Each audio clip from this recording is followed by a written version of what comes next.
ಹಾಡಿನ ಪುಸ್ತಕದಲ್ಲಿ 507ನೇ ಹಾಡನ್ನಾಡಿ ದೇವರ ನಾಮನ ಮಹಿಮೆ ಪಡಿಸೋಣ. ಸುಂದರವಾದ ಮನೆಯಲ್ಲಿ ಜಯಗೀತವ ಹಾಡಬೇಕು ಎಂಬ ಹಾಡನ್ನಾಡಿ ದೇವರ ಹೆಸರನ್ನ ನಾವು ಮಹಿಮೆ ಪಡಿಸೋಣ.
ನಾವು ಸುಂದರವಾದ ಮನೆಯಲ್ಲಿ ಜಯಗೀತವನ್ನು ಹಾಡಿಕೊಂಡು ದೇವರನ್ನ ಮಹಿಮೆಪಡಿಸುವಂತೆ ಕೊಟ್ಟ ಅವಕಾಶಕ್ಕಾಗಿ ನಾವು ದೇವರ ಸ್ತೋತ್ರವನ್ನು ಸಲ್ಲಿಸೋಣ.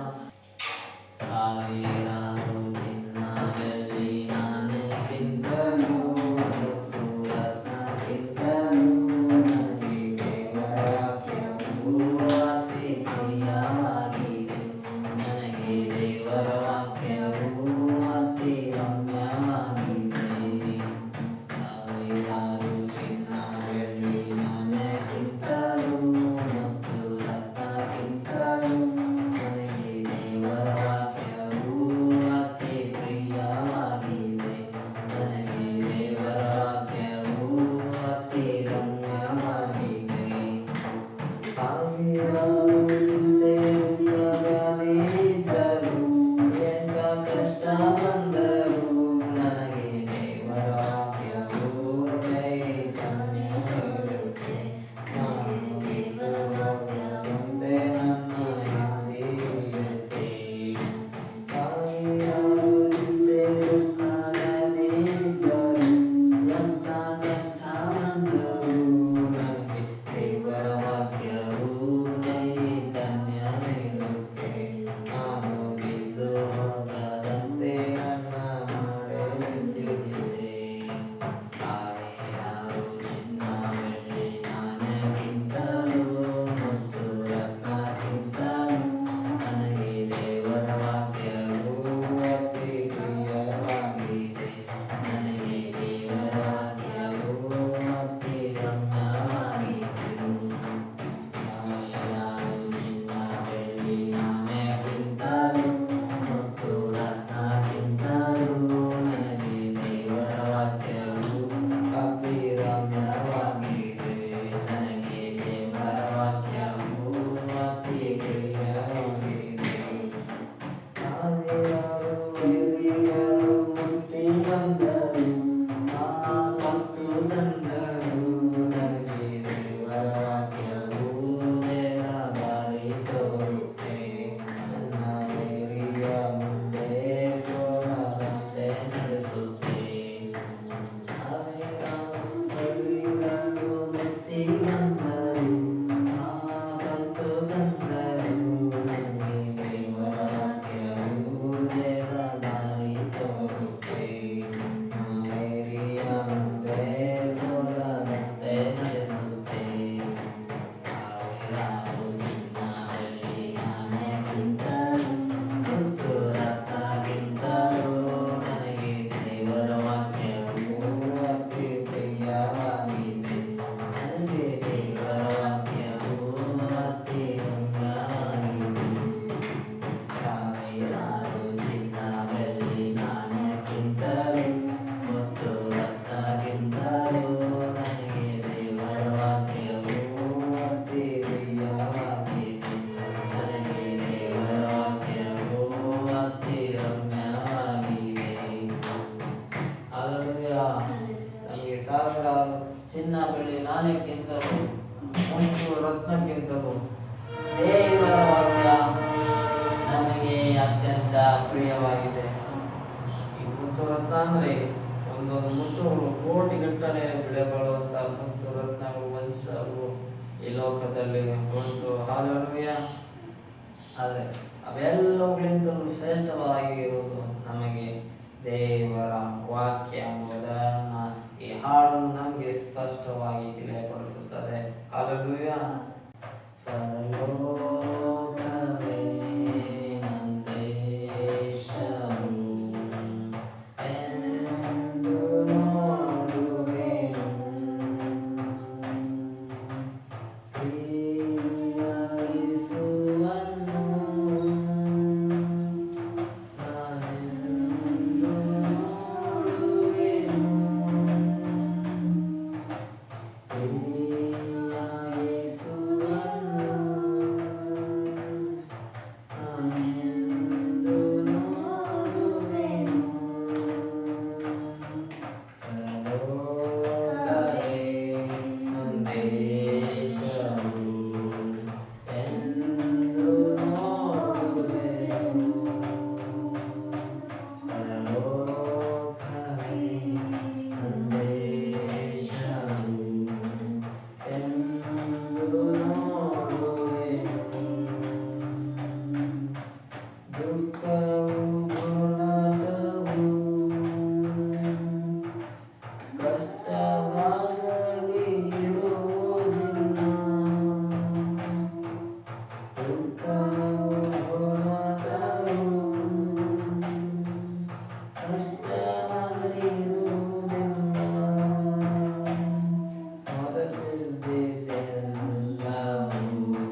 ನಮ್ಮ ಆಸೆ ಬಯಕೆ ಎಲ್ಲ ಏನಾಗಿರ್ಬೇಕಂದ್ರೆ ಆ ಪರಲೋಕವನ್ನ ನಾವೆಷ್ಟು ಬೇಗನೆ ನೋಡುತ್ತೇವೆ ಎಂಬ ಆಸೆ ಬಯಕೆ ನಮಗೆ ಇರಬೇಕು.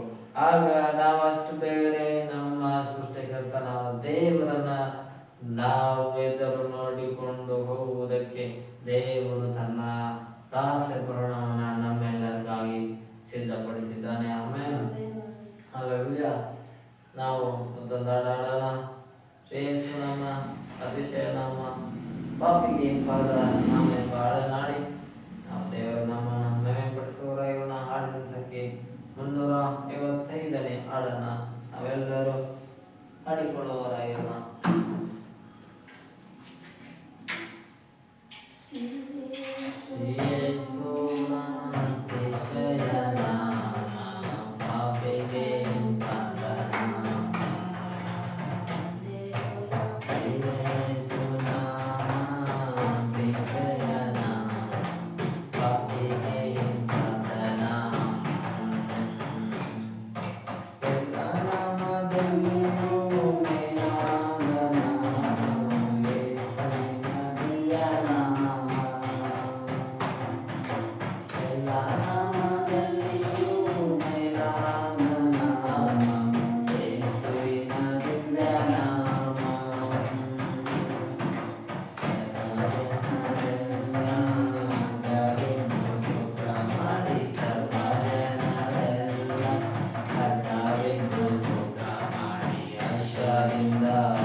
ಎಲ್ಲ ಹೆಸರಿನಲ್ಲೂ ಮೇಲಾದಂಥ ಹೆಸರು ಇರುವಂಥದ್ದು ಯೇಸು ಕ್ರಿಸ್ತನ ಒಬ್ಬನಿಗೆ. ಹಲ್ಲೆಲೂಯಾ.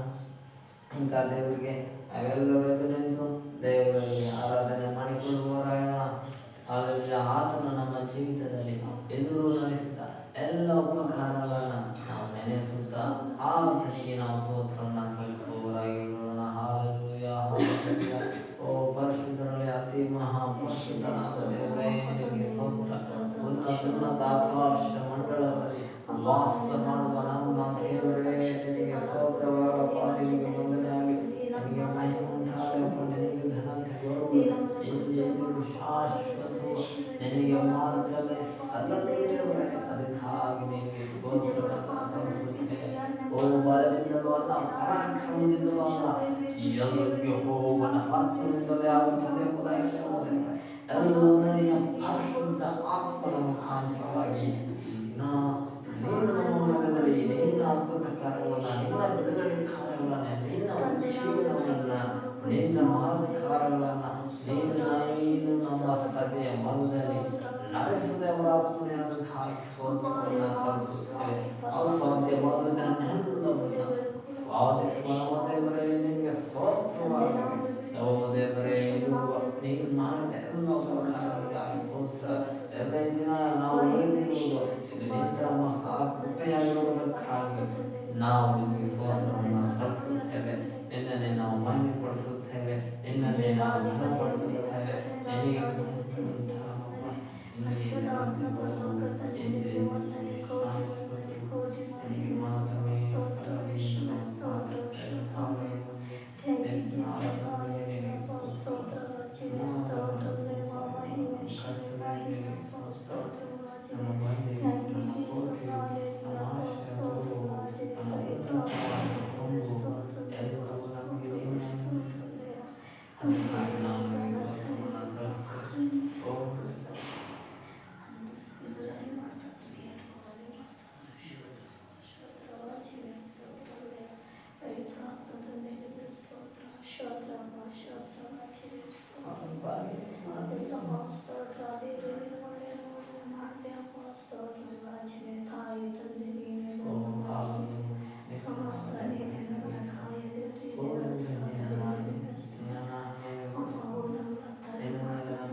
ಮಹಿಮೆಯು ಘನತೆಯು ಯೋಗ್ಯನೂ ಆದ ದೇವರು ಈ ಲೋಕದಲ್ಲಿ ಇರುವುದಾದರೆ ಮಾತ್ರವೇ ಆಗಿದೆ.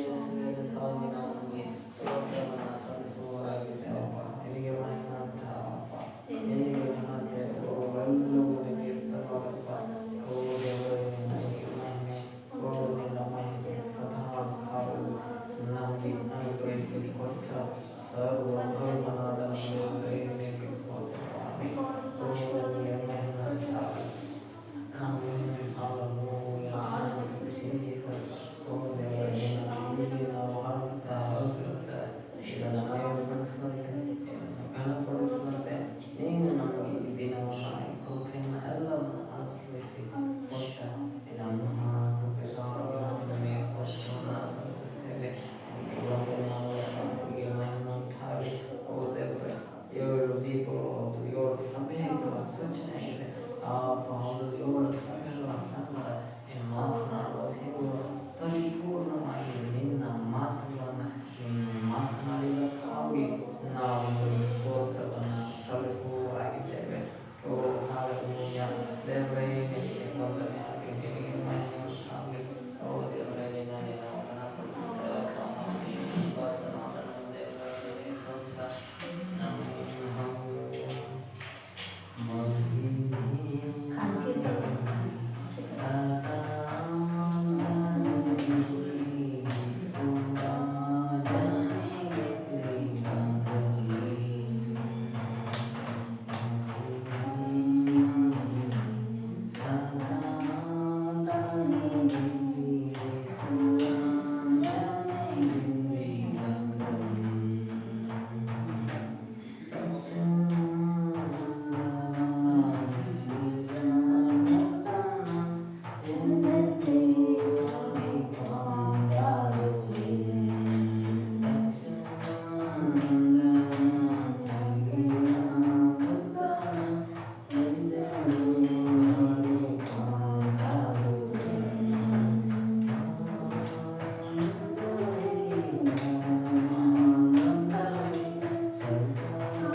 ದೇವರೇ ಈ ಸ್ಥಳದಲ್ಲಿ ಬಂದಿರುವುದಕ್ಕಾಗಿ ಸ್ತೋತ್ರ. ಬಂದಾಗ ನಡೆಯಲಿ, ನೀನು ಬಂದಾಗ ಅದ್ಭುತಗಳು ನಡೆಯಲಿ. ಅದರ ಮಹಿಮೆ ನಿನಗೆ ಇಂದಿಗೂ ಶಾಶ್ವತವು ಸಲಹೆಯನ್ನು ನಾವು ಭಾವಿಸ್ತೇವೆ ಕರ್ತನೆ. ಓ ದೇವರೇ, ಯಾವ ವಿಷಯದಲ್ಲಿ ಬಿಡುಗಡೆಗಾಗಿ ಇದನ್ನು ಆ ವಿಷಯದಲ್ಲಿ ಯೇಸುವಿನ ನಾಮದಲ್ಲಿ ಬಿಡುಗಡೆಗೆ ಉಂಟಾಗಲಿ ಕರ್ತನೆ. ಓ ನಾವು ನಂಬುವುದನ್ನ ನಿನ್ನನ್ನು ಮಾತನ್ನೇ ದೇವರೇ, ನಾವು ನಂಬಿರುವ ದೇವರು ನೀನು ಬಹಳ ದೊಡ್ಡ ದೇವರಾಗಿರುವುದಕ್ಕಾಗಿ ಸ್ತೋತ್ರವನ್ನು ಸಲ್ಲಿಸುತ್ತೇವೆ. ಅಸಾಧ್ಯವಾಗುವುದನ್ನು ಎಲ್ಲವನ್ನ ಸಾಧಿಸಲು ಶಕ್ತನಾದ ದೇವರು ನಿಮ್ಮ ಮಾತನ್ನೇ ಆಗಿರುವುದಕ್ಕಾಗಿ ನಾವು ಘೋಷಣೆ ಸ್ತೋತ್ರವನ್ನು ಸಲ್ಲಿಸುವಾಗಿದೆ.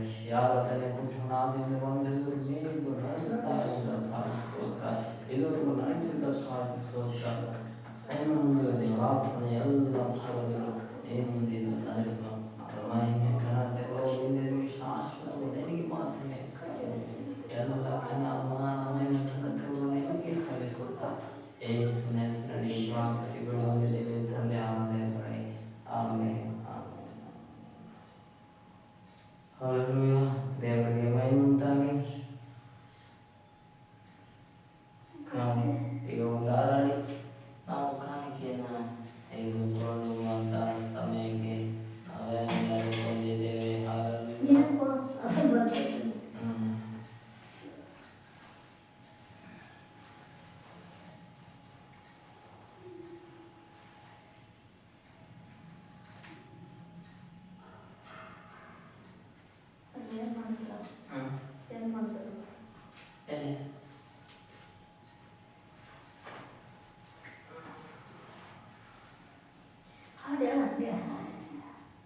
ಏಕೆಂದು ನಾಡುವೆ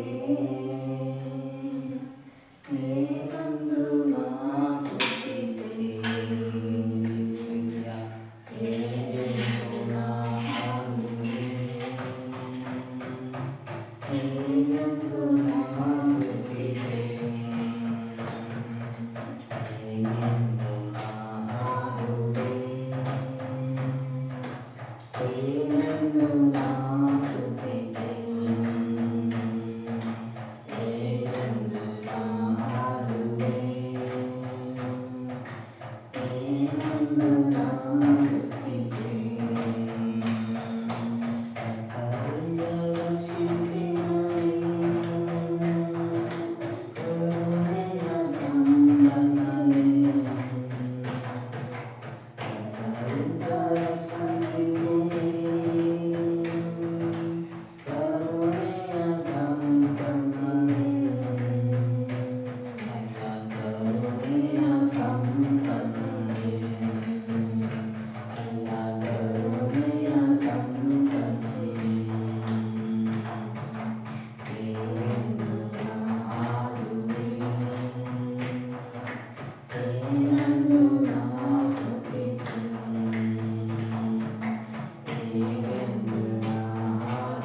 ಆತನು ನಮಗೆ ಜೀವಿತದ ಆಸ್ತನ್ನು ಪ್ರಾರಂಭದಿಂದ ಸ್ತೋತ್ರವಾಗಲಿ ಕೊಟ್ಟಂತ ನಂಬಿಕೆಗಾಗಿ ಮತ್ತು ದೇವತನ ವಾಕ್ಯದ ಮುಖಾಂತರವಾಗಿ ನಮ್ಮ ಸಂಘ ಮಾತನಾಡುವಂತೆ ನಾವು ಪ್ರಾರ್ಥನೆ ಪ್ರಾರ್ಥನೆ ಮಾಡೋಣ.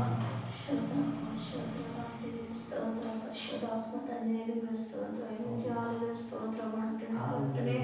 ಹಬ್ಬ ತಂದೆ ನಮ್ಮನ್ನ ಸ್ವಾಮಿ ಒಬ್ಬರಾಗ್ಲಿ ಇಬ್ಬರಾಗ್ಲಿ ಅವ್ರ ಮಧ್ಯದಾಗಿರುತ್ತೇನೆ ಅಂತ ವಾಗ್ದಾನ ಮಾಡ್ತೇವ್ರಿ. ನಮ್ಮ ಮಧ್ಯದಲ್ಲಿ ಅತಿ ಅಪ್ಪ ಯೇಸು ಹೆಸರಲ್ಲಿ ಎಲ್ಲಿ ಪಾಲಿಸ್ತಾರಲ್ಲಿ ನಾನು ಇರುತ್ತೇನೆ ಅಂತ ವಾಗ್ದಾನ ಮಾಡ್ತಂದೆ. ನಮ್ಮ ಮಧ್ಯದ ಬಾಯಿ ಕುಟುಂಬದಲ್ಲಿ ಬಾಯಿಲು ಸೇವೆ ನಡೆಸು ಸುವಾರ್ತೆ ನಡೆಸೋದು ಕಟ್ಟಿದ ಸ್ಥಳ ಬೇಕು, ಕಟ್ಟಿದ ಬಿಡಿಗಡೆ ಬೇಕು, ಆತ್ಮಗಳು ಬೇಕು, ನಮಗೆ ಕೊಡು ಸ್ವಾಮಿ, ಕೊಡು ಕರ್ತನೆ. ಒಂಟಿ ಮನೆ ಬೇಕು, ಶೇಫ್ಟಿ ಮನೆ ಬೇಕು, ಗೇಟಿದ್ದು ಬೇಕು ಅಪ್ಪ. ನಮ್ಮ ಕೈಲಿ 5 ಲಕ್ಷ ಕೊಟ್ಟರೆ 5 ಲಕ್ಷದಾಗ ನಮ್ಗೆ ಸಿಗಲಿ ಅಪ್ಪ. ನಾವು ಎಷ್ಟೊಂದು ಕಟ್ಕೊಂಡು ಅಡ್ಡಾಡಬೇಕು, ಎಷ್ಟು ನಿರ್ಭಯ ಪಡಬೇಕು, ನಮ್ಮದು ಅನುಕೂಲ ಮಾಡಿ ಕೊಡು. ನಮಗೆ ಶಾಂತಿ ಎಲ್ಲ ಕೊಡಪ್ಪ, ಬಿಡುಗಡೆ ಕೊಡು, ನೀವು ಸುದ್ದಿ ಮಾಡಬೇಕು, ನೀವು ಕೊಂಡಾಡಬೇಕು, ನಮ್ಗೆ ಕೊಡು ಸ್ವಾಮಿ ಅಪ್ಪ. ನಮಗೆ ಕೊಡು ಸ್ವಾಮಿ, ಮಧ್ಯಾಹ್ನ ಕೊಡು ರಾಜನೇ, ನಮ್ಮ ಕೂಗು ನೋಡು, ನಮ್ಮ ಪಾದ ನೋಡು ಅಪ್ಪ. ನಮಗೆ ಬಿಡುಗಡೆ ಕೊಡು ಯೇಸು, ನಮಗೆ ಬಿಡುಗಡೆ ಕೊಡು ಸ್ವಾಮಿ. ಕೊಟ್ಟಿದ್ದ ಕಾಮಿಗಾಗಿ ಸ್ತೋತ್ರಪ್ಪ. ಕಾಣಿಗಳು ಮುಟ್ಟಾಸಿರಿಸು, ಬಲ ಪಡಿಸು, ಹಾಡು ಮುಖಾಂತರ ಮಾತನಾಡಿ, ವಾಕ್ಯ ಮುಖಾಂತರ ಮಾತನಾಡು. ಮುಂದಿನ ಭಾಗ ನೀನು ನಡೆಸಿಕೊಡು, ಮುಂದಿನ ಭಾಗ ನೀ ಸಿದ್ಧ ಮಾಡು, ಮಾರಿಪಡಿಸು ಕರ್ತನೆ, ಸಹಾಯ ಮಾಡಪ್ಪ. ಯೇಸು ಹೆಸರಲ್ಲಿ ನಾನು ತಂದೆ ಪಾದಿಸ್ತೇನಪ್ಪ. ಆತ್ಮಗಳು ಬೇಕು, ಕೊಡು ಯೇಸುವೆ. ನಮ್ಮ ಸೇವೆ ಸಭೆ ಉಂಟು ಮಾಡು, ಪರಲೋಕದಲ್ಲಿ ಕೊಡು ಸ್ವಾಮಿ. ನಮ್ಮನ್ನು ದಯ ಪಾಲಿಸಬೇಕಂತ ನಾವು ಸಹಾಯ ಮಾಡಪ್ಪ. ಯೇಸು ಹೆಸರಲ್ಲಿ ನಾನು ಪಾದಿಸ್ತೇನೆ, ಸಹಾಯ ಅದ್ಭುತ ಮಾಡಪ್ಪ. ಎಲ್ಲ ಇದುವರೆಗೆ ನಡೆಸಿದಂತ ಚಂದ ನಮ್ಮನ್ನು ನಡೆಸಿಕೊ ಯೇಸು ನಮ್ಮ ಬೇಡ್ತೇನೆ ತಂದೆ, ಆಮೇಲೆ ನಾವೆಲ್ಲ ಕೂತ್ಕೊಳ್ಳೋಣ. ನಾವು ಇದನ್ನ ವಾಕ್ಯವನ್ನ ಧ್ಯಾನ ಮಾಡುವಂತ ಸಮಯಕ್ಕೆ ನಾವು ಇದನ್ನ ಬಂದಿದ್ದೇವೆ. ನಮಗೆ ದೇವರಾತ್ಮನು ತಾನು ಕೊಟ್ಟಿರುವಂತ ವಾಕ್ಯವನ್ನ ನಾವು ಈ ದಿನ ಓದಿಕೊಳ್ಳುವವರಾಗಿರೋಣ. ಹಲ್ಲೆಲೂಯಾ. ಯಾಕೋಬನು ಬರೆದ ಪತ್ರಿಕೆ 2ನೇ ಅಧ್ಯಾಯವನ್ನು ಓದಿಕೊಳ್ಳುವವರಾಗಿರೋಣ. James chapter 2 verse 1. ಅಲ್ಲಿಂದ ಈ ದಿನ ದೇವರಾತ್ಮನು ನಮಗೆ ಆತನು ಕೊಟ್ಟಿರುವಂತಹ ವಾಕ್ಯವನ್ನ ನಾವೆಲ್ಲರೂ ಓದಿಕೊಳ್ಳುವವರಾಗಿರೋಣ. ನನ್ನ ಸಹೋದರನೇ, ಪ್ರಭಾವವುಳ್ಳ ನಮ್ಮ ಕರ್ತನಾದ ಯೇಸು ಕ್ರಿಸ್ತನಲ್ಲಿ ನಂಬಿಕೆ ಇಟ್ಟವರಾದ ನೀವು ಪಕ್ಷಪಾತಿಗಳಾಗಿರಬಾರದು. ಏಕೆಂದರೆ ಒಬ್ಬ ಮನುಷ್ಯನು ಚಿನ್ನದ ಉಂಗುರವನ್ನು ಶೋಭಾಯಮಾನವಾದ ವಸ್ತ್ರಗಳನ್ನು ಹಾಕಿಕೊಂಡು ನಿಮ್ಮ ಸಭಾಮಂದಿರದೊಳಗೆ ಬರಲು ಮತ್ತು ಒಬ್ಬ ಬಡ ಮನುಷ್ಯನು ಹೀನವಾದ ಬಟ್ಟೆ ಹಾಕಿಕೊಂಡು ಬರಲು ನೀವು ಶೋಭಾಯಮಾನವಾದ ವಸ್ತ್ರಗಳನ್ನು ಧರಿಸಿಕೊಂಡಿರುವವನನ್ನು ಮರ್ಯಾದೆಯಿಂದ ನೋಡಿ ಅವನಿಗೆ ನೀವು ಇಲ್ಲಿ ಈ ಸುಖಾಸನದ ಮೇಲೆ ಕುಳಿತುಕೊಳ್ಳ್ರಿ ಅಂತ ಆ ಬಡವನಿಗೆ ನೀನು ಇಲ್ಲಿ ಕೆಳಗೆ ಕೂತ್ಕೋ ಅಂತ ಹೇಳುವಂತೆಯೋ ಇಲ್ಲವೇ ನನ್ನ ಕಾಲ್ಮಣಿಯ ಹತ್ತಿರ ನೆಲದ ಮೇಲೆ ಕುಳಿತುಕೋ ಅಂತಲೂ ಹೇಳಿದರೆ ನೀವು ನಿಮ್ಮಲ್ಲಿ ಭೇದ ಮಾಡುವವರಾಗಿ ಅನ್ಯಾಯವಾದ ತೀರ್ಪನ್ನ ಮಾಡುವವರಾಗಿ ಇರಲ್ಲ.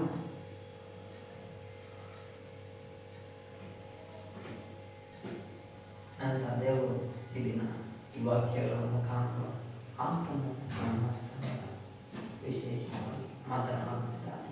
ಹಲ್ಲೆಲೂಯಾ. ಇದನ್ನ ದೇವಾತ್ಮನು ನಮ್ಮ ಸಂಗಡ ಮಾತನಾಡ್ತಿರುವಂತ ಮಾತುಗಳು ಈ ಮಾತುಗಳಾಗಿವೆ. ಏನಂದರೆ, ನಮ್ಮ ಸಹೋದರರೇ, ನೀವು ಪ್ರಭಾವವುಳ್ಳ ನಮ್ಮ ಕರ್ತನಾದ ಯೇಸು ಕ್ರಿಸ್ತನಲ್ಲಿ ನಂಬಿಕೆ ಇಟ್ಟವರಾಗಿದ್ದೀರಿ.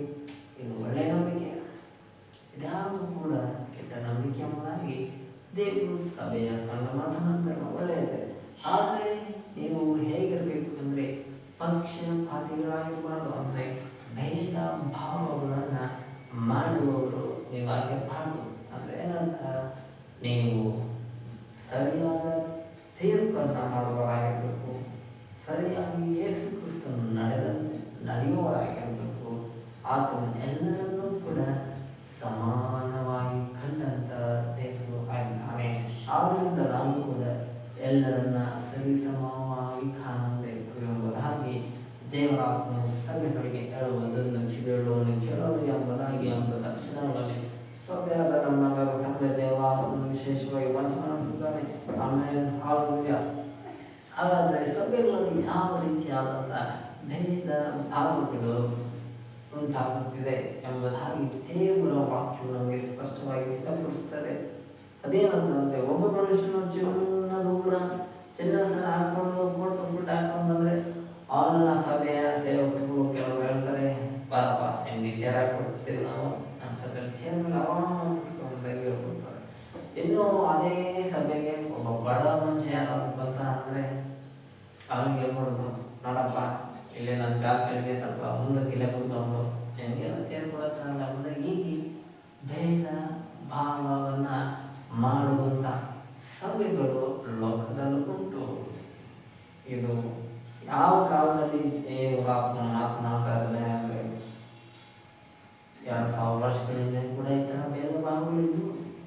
ಹಾಗಾದರೆ ಯೇಸು ಕ್ರಿಸ್ತನು ಭೇದ ಭಾವಗಳನ್ನು ಸರಿಸಮವಾಗಿ ಮಾಡೋದಕ್ಕಾಗಿ ಬಂದು ಭೇದ ಭಾವಗಳನ್ನು ತೆಗೆದುಹಾಕೋದಕ್ಕಾಗಿ ಬಂದು ಎಲ್ಲರೂ ಸರಿಸಮವಾದಂಥ ಮಾನ್ಯತೆಯನ್ನು ದೇವರು ಕೊಡುವುದಕ್ಕಾಗಿ ಬಂದು ನಾವು ಕೂಡ ಯಾರಿಗೆ ಏನು ಗೌರವ ಕೊಡಬೇಕು ಆ ಗೌರವ ಕೊಡಬೇಕು ಎಂಬುದಾಗಿ ದೇವರು ನಮ್ಮ ಸರಳ ಮಾತನಾಡ್ತಾರೆ. ಆದರೆ ಕೆಲವು ಸಭೆಗಳಲ್ಲಿ ಚೆನ್ನಾಗಿ ಬರೋರಿಗೆ, ಶ್ರೀಮಂತ ವ್ಯಕ್ತಿಗಳಿಗೆ ಗೌರವವಾಗಿ ಮಾತನಾಡ್ತಾರೆ. ಅದೇ ಬಡವರಿಗೆ ಕಠಿಣವಾಗಿ ಮಾತನಾಡುವಂಥವರು ಕೂಡ ಲೋಕದಲ್ಲಿದ್ದಾರೆ. ಇದು ಸೈತಾನನ ಭೇದ ಭಾವಗಳನ್ನು ಹುಟ್ಟಿಸುವಂಥ ದೊಡ್ಡ ಕೆಟ್ಟ ಗುಣವನ್ನು ಸಭೆಗಳಲ್ಲಿ ಬಿತ್ತನೆ ಮಾಡುವಂಥ ಅನರ್ಜಿಯ ಬಿತ್ತನೆಗಾರನಾಗಿದ್ದಾನೆ. ಆದರೆ ದೇವರು ಗೋಧಿ ಕಾಲನ್ನು ಮಾತನ್ನೇ ಬಿತ್ತನೆ ಮಾಡುವುದನ್ನು, ಅಂದರೆ ಆತನ ಒಳ್ಳೆಯದನ್ನು ಮಾತನ್ನೇ ಬಿತ್ತಿದ್ದಾನೆ ಸಭೆಗಳಲ್ಲಿ. ಆದರೆ ಸೈತಾನನು ಅವನು ನಡುರಾತ್ರಿ ಒಂದು ಗೋಧಿ ಕಾಳುಗಳ ಮಧ್ಯದಲ್ಲಿ ಅನರ್ಜಿಯನ್ನು ಬಿತ್ತಿದಂತೆ ಸಭೆಯ ಮಧ್ಯದಲ್ಲೂ ಕೂಡ ಕೆಲವು ಭೇದ ಭಾವಗಳನ್ನು ಉಂಟು ಮಾಡುವುದಕ್ಕಾಗಿ ಅವನು ಬರ್ತಾ ಇರ್ತಾನೆ. ಆದ್ದರಿಂದ ಸಭೆ ಬಹಳ ಎಚ್ಚರವಾಗಿರಬೇಕು.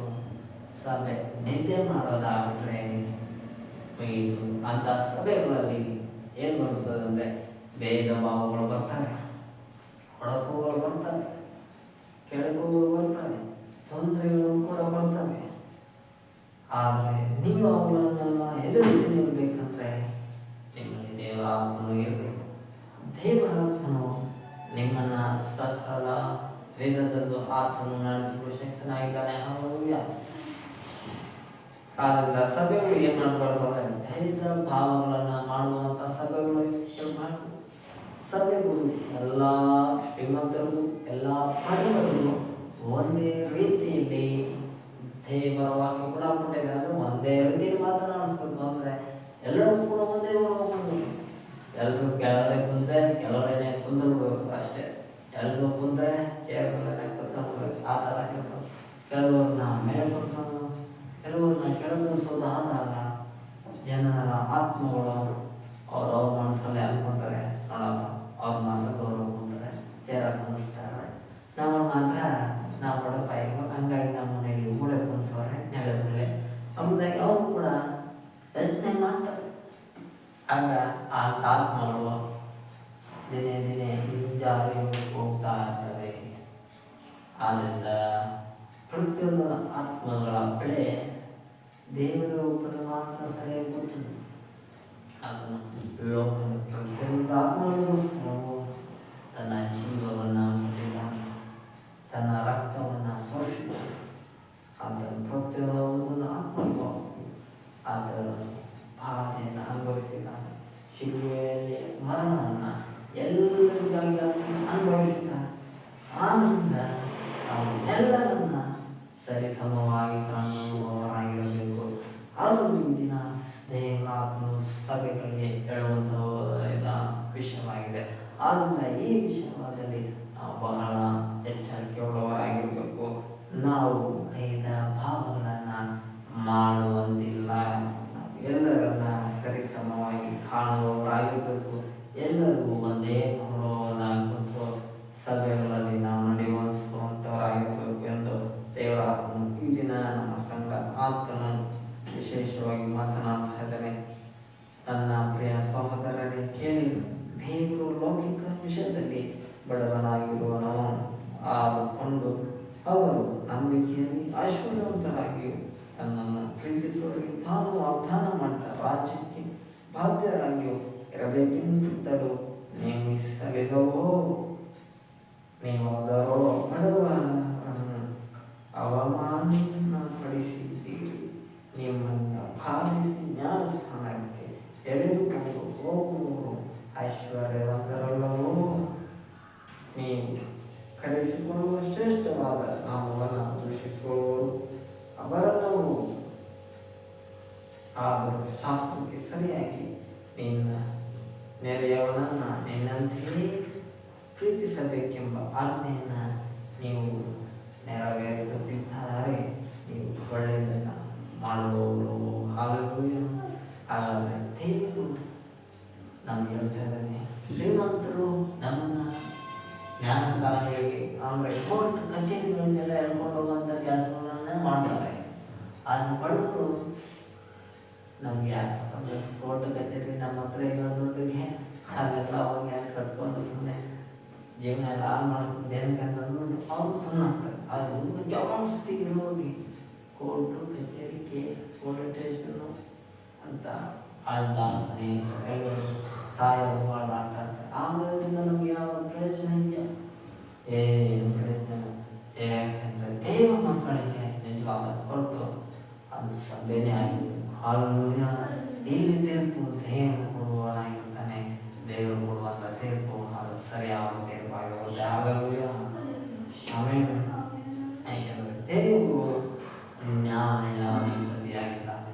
ಆತನು ಎಲ್ಲರಿಗೂ ಸರಿ ಸಮಾನವಾದ ನ್ಯಾಯವನ್ನು ಒದಗಿಸಿಕೊಡುವವನಾಗಿರ್ತಾನೆ.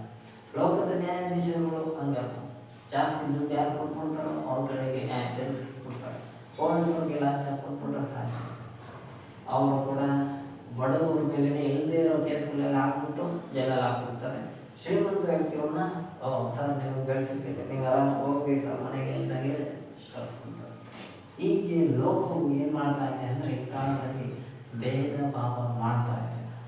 ಆದರೆ ಪರಲೋಕ ಮತ್ತು ಸಭೆ ಎಂದಿಗೂ ಕೂಡ ಭೇದ ಭಾವ ಮಾಡಲ್ಲ. ಪರಲೋಕದ ದೇವರು ಎಂದಿಗೂ ಯಾರು ಕೂಡ ಭೇದ ಭಾವ ಮಾಡಲ್ಲ. ಆತನು ಶ್ರೀಮಂತರಿಗೂ ಒಂದು ನ್ಯಾಯ, ಬಡವರಿಗೂ ಒಂದು ನ್ಯಾಯವನ್ನು ಒದಗಿಸಿಕೊಂಡರು. ಹಾಗಾಗಿ ಅದೇ ರೀತಿಯಾಗಿ ಸಭೆ ಕೂಡ ಇರಬೇಕು. ಬಡವರಿಗೂ ಒಂದು ನ್ಯಾಯವನ್ನು ಕೊಡಿಸುವವರಾಗಿರಬೇಕು, ಶ್ರೀಮಂತರಿಗೂ ಒಂದು ನ್ಯಾಯವನ್ನು ಕೊಡಿಸುವವರಾಗಿರಬೇಕು. ಕೆಲವು ಸಭೆಗಳಲ್ಲಿ ಬಡವರಿಗೆ ಅನ್ಯಾಯವನ್ನು ಕೊಡಿಸೋದು, ಶ್ರೀಮಂತರಿಗೆ ನ್ಯಾಯ ಕೊಡಿಸುವಂಥ ಕೆಲಸಗಳನ್ನು ಮಾಡುವಂಥ ಸಭೆ ಈ ಕಾಲದಲ್ಲಿ ಅತ್ಯಂತ ಅಧಿಕವಾಗಿದೆ. ಆದ್ದರಿಂದ ದೇವರಾತ್ಮನು ದಿನ ಸಭೆಯಾದ ನಮ್ಮನ್ನು ಎಚ್ಚರಪಡಿಸ್ತಾ ಇದ್ದಾನೆ. ನೀವು ಪಕ್ಷಪಾತಗಳನ್ನು ಮಾಡುವವರಾಗಿರಬಾರ್ದು, ನೀವು ಭೇದ ಭಾವಗಳನ್ನು ಮಾಡುವವರಾಗಿರಬಾರ್ದು. ಆಗ ನೀ ಎಲ್ಲರನ್ನ ಸರಿಸಮಾನವಾಗಿ ನೀವು ಕಾಣುವವರಾಗಿರಬೇಕು. ಆಗ ನೀವು ದೇವರ ಮಕ್ಕಳು ಅನ್ನಿಸಿಕೊಳ್ತೀರ. ಆಗ ನಿಮ್ಮನ್ನು ನೋಡಿ ಲೋಕದ ಜನರು ಹೇಳ್ತಾರೆ, ಹೌದು ದೇವರ ಮಕ್ಕಳು ಎಲ್ಲರಿಗೂ ಸರಿಯಾದ ನ್ಯಾಯವನ್ನು ಒದಗಿಸಿದ್ದಾರೆ ಎಂಬುದಾಗಿ ಲೋಕದ ಗುರಿಯಾಗತಕ್ಕಂತೆ ನಮ್ಮ ಜೀವಿತ ಅವರ ಮುಂದೆ ಬೆಳಕಿನಂತಿರಬೇಕು. ಹಾಲೆಲೂಯ. ಕೆಲವರು ಇನ್ನೂ ಮುಂದೆ ಒಂದು ನ್ಯಾಯ ಹೇಳ್ತಾರೆ, ಇನ್ನು ಹಿಂದುಗಡೆ ಇನ್ನೊಂದು ನ್ಯಾಯ ಹೇಳ್ತಾರೆ. ಅದು ಕೂಡ ತಪ್ಪಾದ ನ್ಯಾಯವಾಗುತ್ತೆ. ದೇವರು ಅನ್ಯಾಯವನ್ನು ಸಹಿಸಲಾರನು ಎಂಬುದಾಗಿ ದೇವರ ವಾಕ್ಯ ಹೇಳುತ್ತೆ. ಆ ಸರಿಯಾದ ನ್ಯಾಯವನ್ನು ಜನಗಳಿಗೆ ಕೊಡುವವರಾಗಿರಬೇಕು. ಲೋಕದವರಂತೆ ನಾವು ನಡೆಯಬಾರದು, ಲೋಕದವರಂತೆ ಜೀವಿಸಬಾರದು, ಲೋಕದವರು ತೀರ್ಪು ಮಾಡುವಂತೆ ನಾವು ತೀರ್ಪು ಮಾಡಕೂಡದು. ಆದ್ದರಿಂದಲೇ ದೇವರು ಪರಲೋಕದ ದೇವರು ಕೂಡ ಮುಂದೆ ಒಂದು ನ್ಯಾಯ ತೀರ್ಪನ್ನು ಇಟ್ಟಿದ್ದಾನೆ. ಆ ನ್ಯಾಯ ತೀರ್ಪಿನಲ್ಲೂ ಕೂಡ 2 ವಿಧಗಳನ್ನು ಆತನು ಇಟ್ಟಿದ್ದಾನೆ.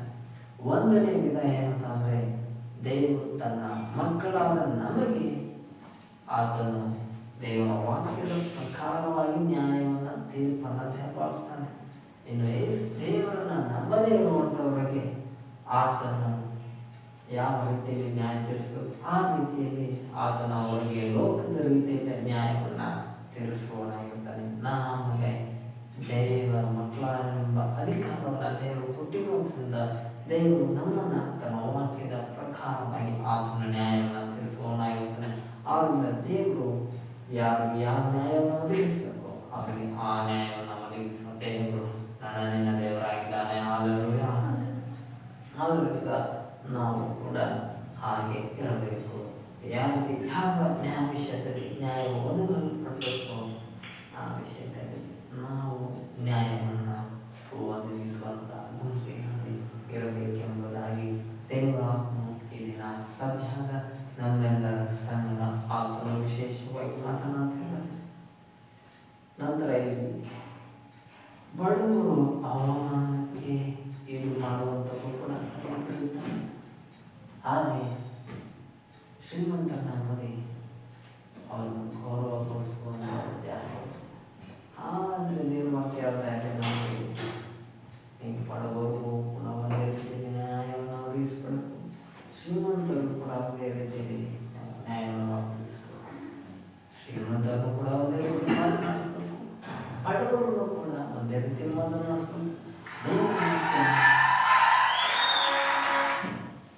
ದೇವ್ರ ವಾಕ್ಯ ನಮಗೆ ಎಂದಿಗೂ ಬದಲಾಗಲ್ಲ. ಈ ವಾಕ್ಯ ಬಡವರಿಗೂ ಒಂದೇ ರೀತಿಯಲ್ಲಿ ಮಾತನಾಡಲ್ಪಡುತ್ತೆ, ಶ್ರೀಮಂತರಿಗೂ ಕೂಡ ಒಂದೇ ವಿಧದಲ್ಲಿ ಮಾತನಾಡಲ್ಪಡುತ್ತೆ. ಈ ವಾಕ್ಯ ಎಂದಿಗೂ ಬದಲಾಗುವುದಿಲ್ಲ. ಅದೇ ರೀತಿಯಾಗಿ ನಾವು ಕೂಡ ಬಡವರಿಗೂ ಒಂದೇ ರೀತಿಯಲ್ಲಿ ವಾಕ್ಯ ಆಡಬೇಕು, ಶ್ರೀಮಂತರಿಗೂ ಕೂಡ ಒಂದೇ ರೀತಿಯಲ್ಲಿ ವಾಕ್ಯ ಆಡಬೇಕು. ಆ ವಾಕ್ಯ ಏನು ಹೇಳಬೇಕು ಎಂಬುದನ್ನು ದೇವರ ಆತ್ಮನ ಬಳಿಯಲ್ಲಿ ನೀವು ಕೇಳುವವರಾಗಿರಬೇಕು. ಆಗ ದೇವರ ಆತ್ಮನೇ ನಿಮ್ಮಲ್ಲಿ ಪ್ರೇರಣೆಯನ್ನು ಉಂಟು ಮಾಡ್ತಾನೆ. ನೀವು ಇದನ್ನು ಬೋಧಿಸಬೇಕು, ಇದನ್ನು ಬೋಧಿಸಬೇಕು ಎಂಬುದಾಗಿ ಆಗ ದೇವರ ಆತ್ಮ ಪ್ರೇರಿತರಾಗಿ ಯಾವಾಗ ನೀವು ಬೋಧಿಸ್ತೀರೋ ಅದು ಅನೇಕ ಆತ್ಮಗಳಲ್ಲಿ ಕಾರ್ಯವನ್ನು ಮಾಡುವಂತಾಗಿದೆ. ಅವರಿಗೆ ಆ ವಿಷಯದಲ್ಲಿ ಬಿಡುಗಡೆಯನ್ನು ಕೊಡುವಂತಾಗಿದೆ. ಹಾಗಾಗಿ ಆದ್ದರಿಂದ ನಾವು ಇನ್ನು ಮುಂದೆ ಹೇಗಿರಬೇಕು? ಸಂದರ್ಭದಲ್ಲಿ ಭೇದ ಭಾವಗಳನ್ನು ಮಾಡುವವರಾಗಿ ಇರಬಾರ್ದು. ನಾವೆಲ್ಲರೂ ಯೇಸುವಿನ ಮಕ್ಕಳಾಗಿದ್ದೇವೆ ಅಂದರೆ ಯೇಸುವಿನಂತೆ ನಡೆಯುವವರಾಗಿರ್ಬೇಕು, ಯೇಸುವಿನಂತೆ ಜೀವಿಸುವವರಾಗಿರ್ಬೇಕು, ಯೇಸುವಿನಂತೆ ನ್ಯಾಯ ತೀರ್ಪನ್ನು ಮಾಡುವವರಾಗಿರ್ಬೇಕು. ಆದ್ದರಿಂದ ಒಬ್ಬರು ಪಾಪ ಮಾಡಿದಾಗ ಸಿಕ್ಕಾಕೊಂಡಿರುವಾಗ ಆ ಹೆಂಗಸನ್ನು ಯೇಸುವಿನ ಬಳಿಗೆ ಕರೆದು ತಂದಾಗ ಯೇಸು ಹೇಳ್ತಾನೆ, ನಿಮ್ಮಲ್ಲಿ ಯಾರು ಪಾಪ ಮಾಡಿದ್ರು ಅವರೇ ಈ ಸ್ತ್ರೀಯ ಮೇಲೆ ಕಲ್ಲನ್ನು ಹಾಕಿ ಇವನ್ನ ಸಾಯಿಸಿಬಿಡ್ರಿ, ಅದೇನಾದ್ರು ಮಾಡಿ ಅಂತ. ಆದರೆ ಎಲ್ಲರೂ ಬಂದ ಪರಿಸರ ಯಾಜಕರು ಅವ್ರಿಗೆಲ್ಲರಿಗೂ ನಮಗೆ ಪಾಪ ಇದೆ, ನಾವು ಅವ್ರ ಮೇಲೆ ಕಲ್ಲು ಹಾಕಿದ್ರೆ ನಮ್ಮ ತಲೆ ಮೇಲೆ ನಾವೇ ಕಲ್ಲು ಹಾಕೊಂಡಂಗೆ ಅಂತ ಅರ್ಥ ಆದಾಗ ಅವರೆಲ್ಲರೂ ಅಲ್ಲಿಂದ ಜಾಗ ಖಾಲಿ ಮಾಡ್ಕೊಂಡು ಒಬ್ಬೊಬ್ಬರೇ ಮನೆ ಕಡೆ ಓಡೋಗ್ಬಿಡ್ತಾರೆ. ದೇವರು ನ್ಯಾಯಾಧಿಪತಿ, ಅದು ನ್ಯಾಯಯುತವಾಗಿ ಆ ಸ್ತ್ರೀಯ ಮೇಲೆ ಕಲ್ಲು ಹಾಕ್ಬೋದಾಗಿತ್ತು. ಆದರೆ ಯೇಸು ನ್ಯಾಯಾಧಿಪತಿ ಆಗಿರೋದ್ರಿಂದ ಯೇಸು ಸರಿಯಾದ ನ್ಯಾಯವನ್ನು ಆತನು ಒದಗಿಸಿಕೊಟ್ಟನು. ಅಮ್ಮ ನಿನಗೆ ಯಾರು ನಿನ್ನ ಮೇಲೆ ಕಲ್ಲು ಹಾಕಬೇಕು, ಹೌದು ಯೇಸುವೆ ನಮ್ಮ ಮೇಲೆ ಯಾರು ಕಲ್ಲು ಹಾಕಲಿಲ್ಲ ಅಂತ ಹೇಳ್ತಾರೆ.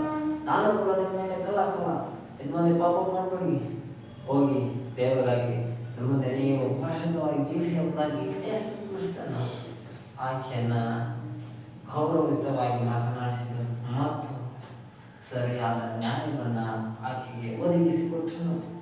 ಹೀಗೆ ನಮ್ಮ ತೀರ್ಪು ಅದು ನ್ಯಾಯಯುತವಾಗಿರಬೇಕು, ಅದು ದೇವರ ಚಿತ್ರದಂತಿರಬೇಕು, ದೇವರ ವಾಕ್ಯದಂತಿರಬೇಕು, ಅದು ದೇವರ ಮಹಿಮೆಗಾಗಿ ನಾವು ನ್ಯಾಯವನ್ನು ತೀರಿಸುವವರಾಗಿರಬೇಕು. ಹಾಲೆಲೂಯಾ. ಆನಂದ ದೇವರ ವಾಕ್ಯ ಹೇಳ್ತಾರೆ, ನೀವು ಈ ದಿನ ನಿಮ್ಮಲ್ಲಿ ಭೇದ ಭಾವವನ್ನು ಉಂಟಾಗಬಾರದು, ಎಲ್ಲರೂ ಸರಿ ಸಮವಾಗಿ ವಾಕ್ಯಗಳನ್ನು ಮಾತನಾಡಿ ವಾಕ್ಯಗಳನ್ನು ಕೇಳುವವರಾಗಿ ಎಲ್ಲರೂ ಸಭೆಯಲ್ಲಿ ಎಲ್ಲರೂ ಒಂದೇ ರೀತಿಯಾದಂಥ ಗುಣ, ಯಾರು ಕೂಡ ಭೇದ ಭಾವ ಅನ್ನೋದು ಮಾತೇ ಇಲ್ಲ. ದೇವರ ಆಜ್ಞೆ, ದೇವರು ಹೇಳುವಂಥದ್ದೇ ನ್ಯಾಯ ತೀರ್ಪು. ದೇವರ ವಾಕ್ಯಕ್ಕೆ ಹೇಳುವಂಥದ್ದು ನಮಗೆ ಸರಿಯಾದ ಸಮಾನತೆಯ ಹಕ್ಕನ್ನು ದೇವರು ನಮಗೆ ದಯಪಾಲಿಸಿದ್ದಾನೆ. ಇನ್ನು ಮುಂದೆ ಸಭೆಯಲ್ಲಿರುವ ಭೇದ ಭಾವವನ್ನು ಉಂಟು ಮಾಡದೆ ಸರಿ ಸಮವಾಗಿ ಕರ್ತನಲ್ಲಿ ನೀವು ನಡೆಯಿರಿ, ಇತರರನ್ನು ಕೂಡ ದೇವರ ವಾಕ್ಯದಂತೆ ನಡೆಯಿರಿ, ಯೇಸುವಿನಂತೆ ನಡೆಯಿರಿ, ಜೀವಿಸಿರಿ ಎಂಬುದಾಗಿ ನೀವು ಎಚ್ಚರಿಸುವರಾಗಿರಿ. ಕರ್ತನು ನಿಮ್ಮನ್ನು ಕೂಡ ಆಗ ಬಹಳವಾಗಿ ಆಶೀರ್ವದಿಸಿ ನಡೆಸುವವನಾಗಿರುತ್ತಾನೆ. ಹಾಲೆಲೂಯಾ. ಯಾಕಂದರೆ ದೇವರ ವಾಕ್ಯ ಕೂಡ ಹೇಳುವಂಥದ್ದೇ, ನಿನ್ನ ನೆರೆಯವನನ್ನು ನಿನ್ನಂತೆ ಪ್ರೀತಿಸಬೇಕು, ನಿನ್ನ ನೆರೆಯವನನ್ನು ನೀನು ದ್ವೇಷ ಮಾಡಬಾರ್ದು. ದ್ವೇಷ ಮಾಡಿದ್ರೆ ಏನರ್ಥ? ನೀನು ಭೇದ ಭಾವ ಮಾಡ್ತಾ ಇದೆಯಾ ಅಂತ ಭೇದ ಭಾವ ಮಾಡೋರು ಹೇಳುವವರಲ್ಲ ಅಂತಾರೆ ಪರಲೋಕದಲ್ಲಿ. ನಾವು ಭೇದ ಭಾವ ಮಾಡಿಬಿಟ್ರೆ ಎಲ್ಗೋಲ್ಲ, ಪರಲೋಕಕ್ಕೆ ಹೋಗಲ್ಲ. ಸಭೆಗೆ ಬಂದಿರೋದೇನು? ಪರಲೋಕಕ್ಕೆ ಹೋಗಕ್ಕೆ, ರಕ್ಷಣೆ ಹೊಂದಿರೋದೇನಿಗೆ? ಪರಲೋಕಕ್ಕೆ ಹೋಗಕ್ಕೆ, ರೀಸಂತ ಹೊಂದಿರೋದೇನಿಗೆ? ಪರಲೋಕಕ್ಕೆ ಹೋಗಕ್ಕೆ. ಇದೆಲ್ಲ ಬೇಡ ಮಾಡ್ತೀವಿ ಕೇವಲ ಒಂದು ಭೇದ ಭಾವದ ನಿಮಿತ್ತ. ಆದ್ದರಿಂದ ನಮ್ಮಲ್ಲಿ ಏನಿರಬಾರ್ದು, ಭೇದ ಭಾವಗಳು ಯಾವುದು ಕೂಡ ಇರಬಾರ್ದು. ನಾವು ಎಲ್ಲರಿಗೂ ಸರಿ ಸಮವಾದ ಮಾತನಾಡಿಸುವವರ, ಸರಿ ಸಮವಾಗಿ ಎಲ್ಲರನ್ನು ಗೌರವಿಸುವವರಾಗಿರಬೇಕು. ಸರಿಯಾದ ನ್ಯಾಯವನ್ನು ಎಲ್ಲರಿಗೂ ಒದಗಿಸಿಕೊಡುವಾಗ ಕರ್ತನು ನಮ್ಮನ್ನು ಬಹಳವಾಗಿ ಪ್ರೀತಿಸುವವನಾಗಿರ್ತಾನೆ. ನಾವು ಎಲ್ಲರನ್ನೂ ಕೂಡ ಸರಿ ಸಮವಾಗಿ ಕೂಡ ಪ್ರೀತಿಸುವವರಾಗಿರಬೇಕು. ಕೆಲವರು ಶ್ರೀಮಂತರನ್ನ ಬಹಳವಾಗಿ ಪ್ರೀತಿ ಮಾಡ್ತಾರೆ, ನಮಸ್ಕಾರ, ನೋಡ. ಆದರೆ ಬಡ ಸಿಸ್ಟರ್, ಬಡ ಬ್ರದರ್ಗಳೆಲ್ಲ ಕಣ್ಣಿಗೆ ಕಾಣ್ಬಿಟ್ರೆ ಸುಮ್ಮನೆ ನೋಡ್ಕೊಂಡು ಹೊರಡ್ತಾರೆ.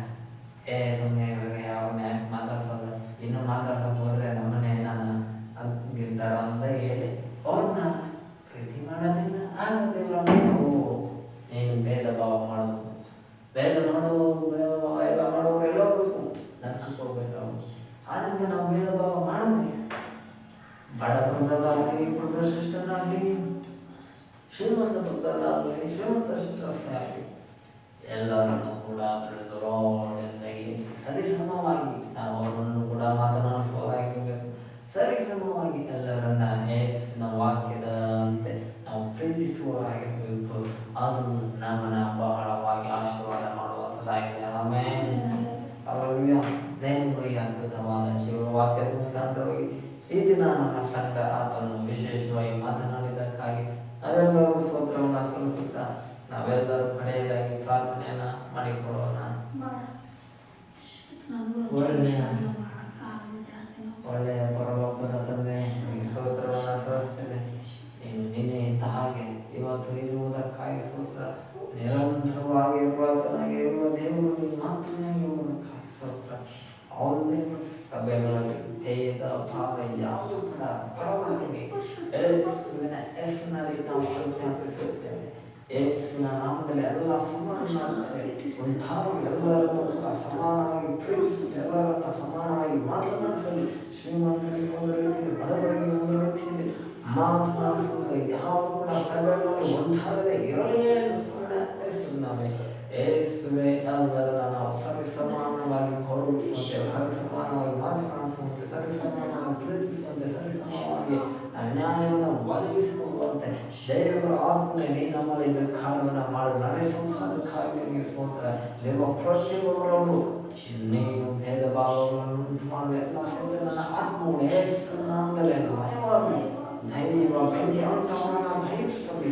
ಯೇಸುವಿನ ನಾಮದಲ್ಲಿ ಭೇದ ಭಾವವನ್ನು ಉಂಟು ಮಾಡುವಂತ ಆತ್ಮಗಳು ಎಲ್ಲವೂ ಭಯವಾಗಿ ಸಭೆಯನ್ನು ಬಿಟ್ಟು ತಳಗಡೆ ಧೈರ್ಯ ಬೆಂಕಿ ಎಲ್ಲವೂ ಮೇಲೆ ಎಲ್ಲವೂ ನಾವು ಪ್ರಾರ್ಥಿಸುತ್ತೇವೆ. ದೇವಾಜ್ಞೆಯು ಯಾವುದೇ ವಿಷಯದಲ್ಲಿ ಉದಾಹರಣೆಯನ್ನು ಪಾಲಿಸುವ ದೇವರ ಶ್ರೀಮಂತರಿಗೆ ಒಂದು ರೀತಿ, ಬಡವರಿಗೆ ಒಂದು ರೀತಿಯಲ್ಲಿ ಮಾತನಾಡಿಸುವಂತ ಎಲ್ಲ ದುಷ್ಟನ ಆತ್ಮಗಳು ಯೇಸುವಿನ ನಾಮದಲ್ಲಿ ಭಯಪಡಲಿ. ಯೇಸುವಿನ ನಾಮದಲ್ಲಿ ಭಯವುಂಟಾಗಲಿ ನಾವು ಪ್ರಾರ್ಥಿಸ್ತಾ ಇದ್ದೇವೆ. ದೇವರೇ, ನಿಮ್ಮ ವಾಕ್ಯಕ್ಕೆ ನಾವು ವಿಧೇಯರಾಗಿ ನಡೆಯುವಂತೆ ಜೀವಿಸುವಂತೆ ನೀನು ಆಶೀರ್ವದಿಸಿ ನಡೆಸಪ್ಪ. ಸಭೆಗಳಲ್ಲಿ ಯಾವುದೇ ಕಾರಣಕ್ಕೂ ಭೇದ ಭಾವಗಳು ಉಂಟಾಗದ ಹಾಗೆ ದೇವಾತ್ಮನೆ ನೀನು ಸಭೆಯನ್ನು ಆಶೀರ್ವದಿಸಿ ನಡೆಸುವುದು ನಾವು ಪ್ರಾರ್ಥಿಸುತ್ತೇವೆ. ಅರ್ಥದ ಕೋಟೆಯಲ್ಲಿ ಮರೆ ಮಾಡಿ ನಡೆಸುವುದು ನಾವು ಪ್ರಾರ್ಥಿಸುತ್ತೇವೆ. ಅಂತ ಕಾರಣವೇನಾದರೂ ನಡೆದರೆ ಎಲ್ಲವನ್ನ ಯೇಸುವಿನ ರಕ್ತದಿಂದ ತೊಳೆದು ಶುದ್ಧ ಮಾಡುವುದು ನಾವು ಪ್ರಾರ್ಥಿಸುತ್ತೇವೆ. ಅಂತ ಬೇರೆ ಇದ್ರೆ ಅವರನ್ನು ಕ್ಷಮಿಸುವುದು ನಾವು ಪ್ರಾರ್ಥಿಸುತ್ತೇವೆ. ದೈವ ಕೃಪೆ ಅವರ ಮೇಲೆ ಉಂಟಾಗಲಿ ಎಂದು ನಾವು ಪ್ರಾರ್ಥಿಸುತ್ತೇವೆ. ಮತ್ತೊಂದು ಅವರತ್ತೆ ಅವರು ಮನ ತಿರುಗಿ ನಿನ್ನ ಕಡೆಗೆ ನಿನ್ನ ಮಾರ್ಗದಲ್ಲಿ ನಡೆಯತಕ್ಕಂತೆ ಕರ್ತನೇ ನೀನು ಅವರನ್ನು ಆಶೀರ್ವದಿಸಿ ನಡೆಸುವುದು ನಾವು ಪ್ರಾರ್ಥಿಸುತ್ತೇವೆ. ಅದಕ್ಕಾಗಿ ಸ್ತೋತ್ರ. ರೋಗದಲ್ಲಿ ಬಂದಿರಲ್ಲ ಕಾಲುಗಳನ್ನು ಹೊಂದಿದ್ದೇವೆ. ರೋಗಗಳಲ್ಲಿ ಕಾಲು ನೋವು ಅನೇಕ ನೋವುಗಳಿಂದ ಬಂದಂಥವರ ಮೇಲೆ ದೇವರಾತ್ಮನೆ ನಿನ್ನ ಹಸ್ತವನ್ನು ಚಲಿಸುವುದು. ನಮ್ಮ ದೇವರು ನೀನು ಯೆಹೋವ ರಾಫ ಆರೋಗ್ಯವನ್ನು ಕೊಡುವಂತ ಕರ್ತನಾಗಿ ಕಾಯಿಸುವಂತ ನಿನ್ನ ಆರೋಗ್ಯ ಎಲ್ಲ ದೇಹ ಆತ್ಮಗಳನ್ನು ಉಂಟಾಗಲಿ ಎಂದು ನಾವು ಪ್ರಾರ್ಥಿಸುತ್ತೇವೆ. ದೇವರೇ ನೀನು ಅವರನ್ನು ಪರಿಪೂರ್ಣವಾಗಿ ಶುದ್ಧೀಕರಿಸಿ ನಾವು ಪ್ರಾರ್ಥಿಸುತ್ತೇವೆ. ನಿನ್ನ ನಾಮದಲ್ಲಿ ಅವರಿಗೆ ಬಿಡುಗಡೆ ಉಂಟಾಗಲಿ, ಸ್ವತಂತ್ರ ಉಂಟಾಗಲಿ ಎಂದು ನಾವು ಪ್ರಾರ್ಥಿಸುತ್ತೇವೆ. ಯಾರು ಯಾವ ವಿಷಯದಲ್ಲಿ ನಿನ್ನ ಪ್ರಾರ್ಥಿಸುತ್ತಿದ್ದಾರೋ ಎಲ್ಲ ಪ್ರಾರ್ಥನೆಗಳು ಯೇಸುವಿನ ಹೆಸರಿನಲ್ಲಿ ತಕ್ಕ ಸಮಯದಲ್ಲಿ ಉತ್ತರವು ಉಂಟಾಗಲಿ ಅವರಿಂದ ನಾವು ಪ್ರಾರ್ಥಿಸುತ್ತೇವೆ. ಯಾರಿಗೆ ಯಾವ ವಿಷಯದಲ್ಲಿ ಬಿಡುಗಡೆ ಕಾರ್ಯವಾಗಬೇಕು ಎಲ್ಲ ವಿಷಯದಲ್ಲಿ ಬಿಡುಗಡೆ ಉಂಟಾಗಲಿ ಯೇಸುವಿನ ನಾಮದಲ್ಲಿ ಹಾಗೆ ಮಾಡಿ ನಡೆಸುವುದಕ್ಕೆ ಸ್ತೋತ್ರ. ಓ ಮಹಾಪರಿಶುದ್ಧನಾದ ದೇವರೇ, ನಿನ್ನ ಜೀವ ವಾಕ್ಯದ ಮುಖಾಂತರ ಈ ದಿನ ನಮ್ಮ ಸಂಗಡ ಮಾತನಾಡಿದ್ದಕ್ಕಾಗಿ ಸ್ತೋತ್ರ.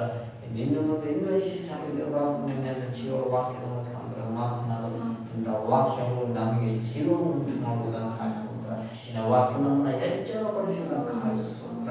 ಇನ್ನು ನಾವು ಎಚ್ಚೆತ್ತುಕೊಂಡು ನಿನಗಾಗಿ ಎದ್ದು ನಡೆಯುವಂತೆ, ನಿನಗಾಗಿ ಎದ್ದು ಪ್ರಕಾಶಿಸುವಂತೆ, ನಿನಗಾಗಿ ಎದ್ದು ಸ್ವಾರ್ಥಿಸುವಂತೆ, ನಿನಗಾಗಿ ಎದ್ದು ಸೇವೆ ಮಾಡುವಂತೆ, ಇನ್ನೂ ಭಾವವಾಗಿ ಬಲಿಷ್ಠವಾಗಿ ಅತ್ಯಂತ ದೈವವಾಗಿ ಮಾಡಿ ಮುಗಿಸುವಂತೆ ಆಶೀರ್ವದಿಸಲು ಕಾರಣ ನಿನ್ನ ರಹಸ್ಯಗಳನ್ನು ಅತ್ಯಂತ ಬೇಗನೆ ಹುಡುಕಿರುವುದರಿಂದ ನಿನ್ನ ವರ್ಣಗಳಿಗಾಗಿ ನಮ್ಮೆಲ್ಲ ಕಾರ್ಯಗಳನ್ನು ಎಲ್ಲ ಕೆಲಸಗಳನ್ನು ಎಲ್ಲ ಸೇವೆಯನ್ನು ಸ್ವಾರ್ಥವನ್ನು ನಾವು ಮಾಡಿ ಮುಗಿಸುವಂತೆ ದೇವಾತ್ಮ ನೀನೇ ನಮ್ಮ ನಡೆಸಿ ಅದರೆಲ್ಲ